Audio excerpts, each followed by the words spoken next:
संत मत के युग दृष्टा, युग प्रवर्तक, गुरु सेवा में निमग्न रहने वाले, वात्सल्य और प्रेम की प्रतिमूर्ति, साधना और सरलता के प्रतीक, जाबाल, महामहिमावान, यतीन्द्र कुल तिलक, सभी मानप्रद आप अमानी संत मत के वर्तमान आचार्य श्री महर्षि हरिनंदन परमहंस जी महाराज के चरणों में मेरा कोटि कोटि नमन।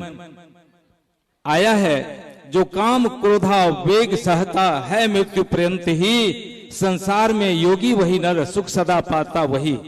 जो आत्मरत अंतम अंतः सुखी है, ज्योति जिसमें व्याप्त है, वह युक्त ब्रह्म स्वरूप हो निर्वाण करता प्राप्त है। ऐसे पहुंचे हुए संत हमारे बीच मंच पर मंचासीन है।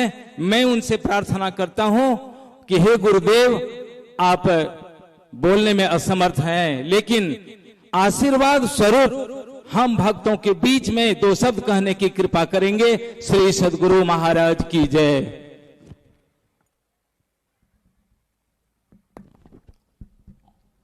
बंदो गुरु पद कंज कृपा सिंधु नरूप हरि, महामोहतम पुंज जासु वचन रवि कर निकर।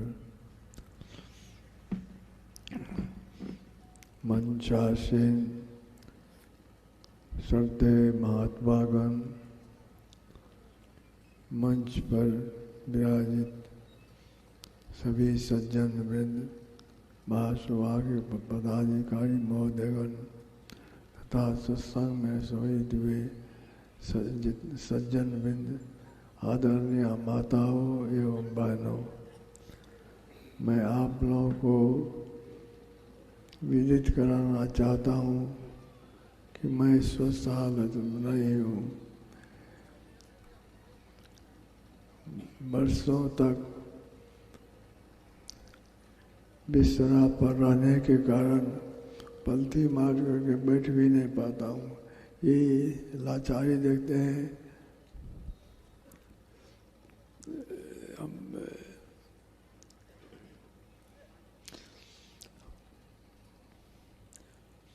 हमको कुर्सी पर बैठना पड़ा है।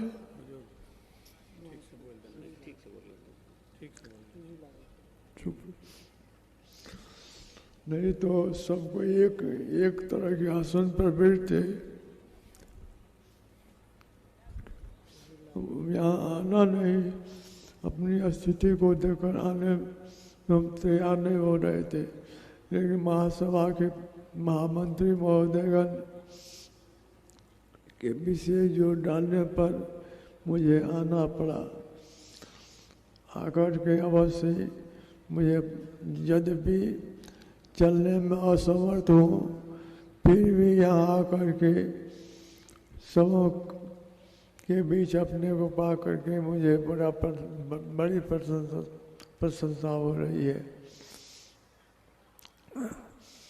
आज जो भगवान बुद्ध के भगवान राम के उपदेश का पाठ हुआ, बड़े भाग मनुष्य सन पावा, सुर दुर्लभ सब ग्रंथ ही गावा। आप सभी लोगों ने पाठ को सुना। यह पाठ तो प्रायः सत्संग में होता ही रहता है और पहले भी आप लोग सुने होंगे। इसमें भगवान श्री राम ने कहा कि बड़े भाग मानुष तन पावा, सुर दुर्लभ सब ग्रंथ ही गावा। बहुत भाग्य से मनुष्य शरीर आप लोगों को प्राप्त हुआ है। यह देवताओं को भी दुर्लभ है।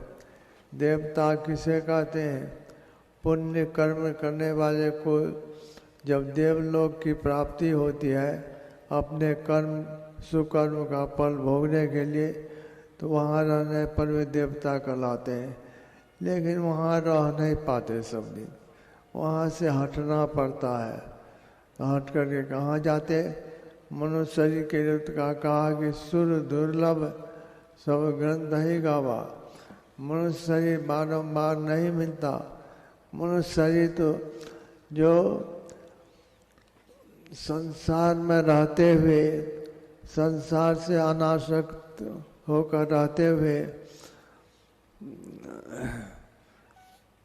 सुमिरन ध्यान में लगे रहेंगे, वही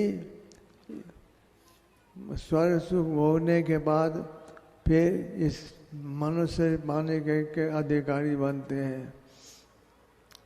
सभी संतों ने ऐसा ही कहा। हम लोग के परमानंद गुरुदेव ने कहा है मनुष्य शरीर है तो बड़ा उत्तम शरीर, लेकिन यह बीतता जा रहा है, इसका ख्याल करें। दिन बीतत जावे आयु खुटावे, भजो भजो प्रभु नाम। समय बीत रहा है। इतना ही नहीं, दूसरे शब्दों में उन्होंने कहा कि क्षण क्षण पल पल समय सिरावे, नर तन दुर्लभ फिर नहीं पावे। यह मनुष्य शरीर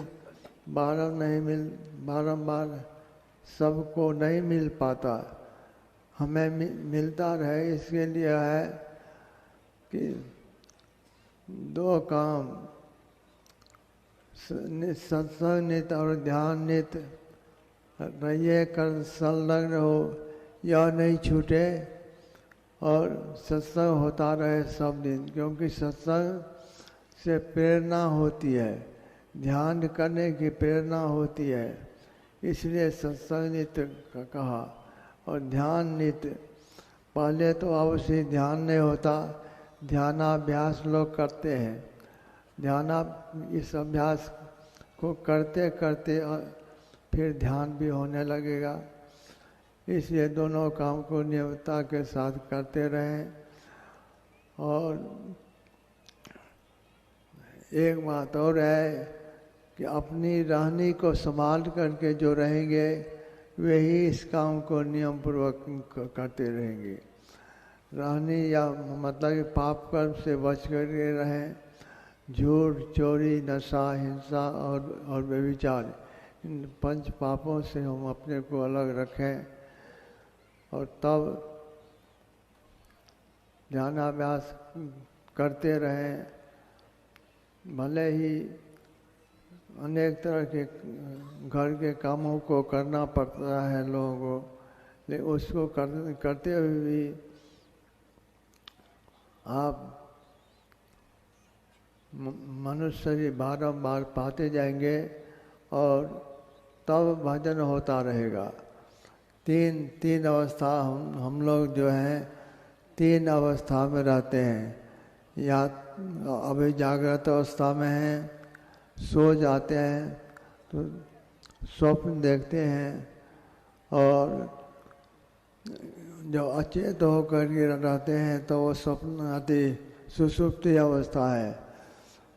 गोस्वामी तुलसीमत दास जी महाराज ने कहा कि 3 अवस्थाओं में रह करके भजन लोग ठीक से नहीं कर पाते। उन्होंने कहा कि तीनों अवस्था से अपने को ऊपर उठा लो, अर्थात जागृत में रह करके भी प्रयास करो, लेकिन वह ध्यानाभ्यास होगा, भजन नहीं होगा, ध्यान नहीं होगा, ध्यानाभ्यास होगा। तो लेकिन करना है। 3 अवस्था तजौ भजौ भगवंत, मन कर्म वचन गोचर व्यापक व्यापरण अनंत। 3 अवस्था, जागृत, स्वप्न और सुषुप्ति, तीनों अवस्था को पार करें। सब कोई अपनी स्थिति को जानते हैं कि पहले पल मन भागता है। जब तक हम लोग नीचे की हालत में रहते हैं तब तक मन संसार सुख की ओर दौड़ता है। संत लोग कहते हैं कि सुख को तुम ठीक नहीं जानते हो कि अपने अंदर में कैसा सुख है। संत राधा स्वामी ने कहा, हे मनवा तुम तजा के संगी, सदा के संगी, त्यागो जगत की आस। उन्हें संसार सुख की आशा को छोड़ो और अपने अंदर में मिलने वाला सुख जब तुमको प्राप्त होने लगेगा तो फिर इस सुख की ओर मन नहीं भागेगा, तो वो अपनी ओर खींच लेगा। अंतर अजब विलास, वो अपने अंदर में है, बाहर में नहीं। बाहर संसार में वह सुख मिलने का नहीं है। बाहर संसार में जो मिलता है उस सुख को हम इंद्रियों के द्वारा जान पाते हैं, लेकिन अंदर जो अलग अंतर अजब विलास जो कहा, यह अंतर अजब विलास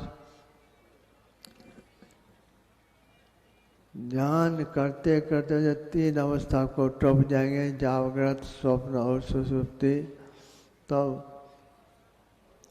4थी अवस्था में आने पर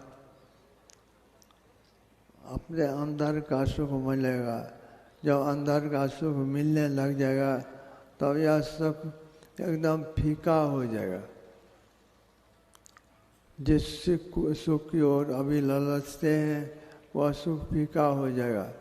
इसलिए संतों ने कहा कि जैसे बने तैसे करो कमाई, धर चरण विश्वास। जैसे हो उस सुख को प्राप्त करने के लिए प्राप्त करो। हम लोगों का बड़ा सौभाग्य है कि हम लोगों के परमाराध्य गुरुदेव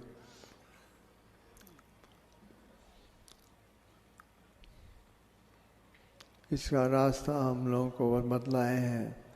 इस रास्ता पर चलेंगे तो अवश्य हमारी कामना पूर्ण होगी।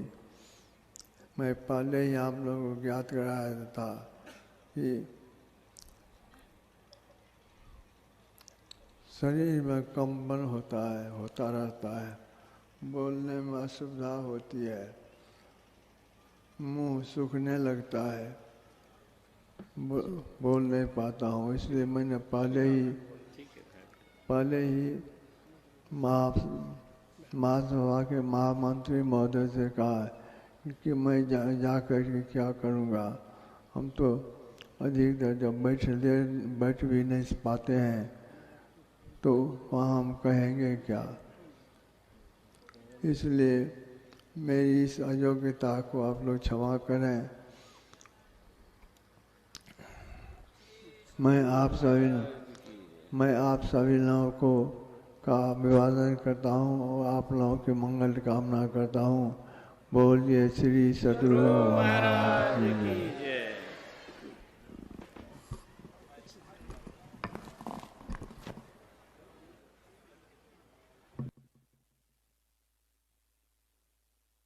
श्री सद्गुरु महाराज की जय।